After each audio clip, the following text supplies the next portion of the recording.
कर्ण या अर्जुन, कौन ज़्यादा शक्तिशाली है, कौन ज़्यादा महान योद्धा है?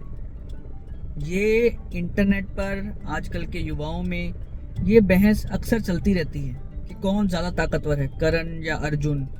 कर्ण इतना बलवान था, इतना दानवीर था, उसको धोखे से मार दिया गया।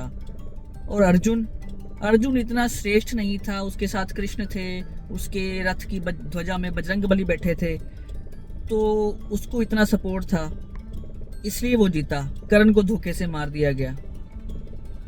ये बहस चलती रहती है। हमें भी ये लगता रहता है कि कर्ण महान है और अर्जुन महान नहीं है। ये कई लोग सोचते हैं कि अर्जुन महान है, कर्ण महान नहीं है।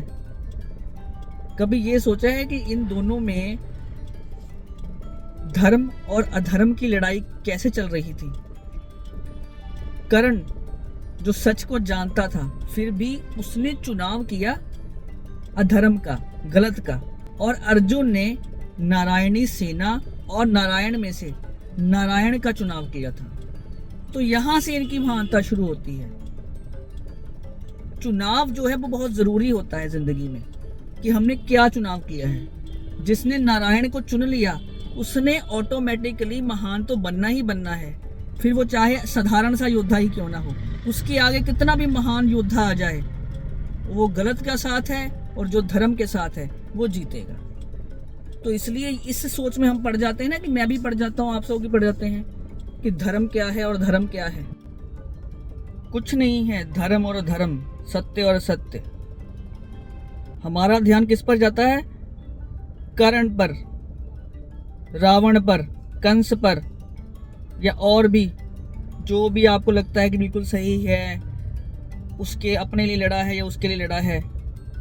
आपका ध्यान कृष्ण पर नहीं जाता। हम कृष्ण से नहीं जुड़ना चाहते हम तो इसलिए आगे से कर्ण और अर्जुन से अपना ध्यान हटाकर कृष्ण की ओर लगाओ। सबसे महान नायक सिर्फ कृष्ण थे महाभारत में, ये याद रखो। फिर तुम्हारी जब थिंकिंग सीख होने लग जाएगी ना, फिर तुम्हें पता चल जाएगा कि कर्ण महान है या अर्जुन महान है। सिर्फ कृष्ण महान है। कृष्ण के साथ जुड़ो।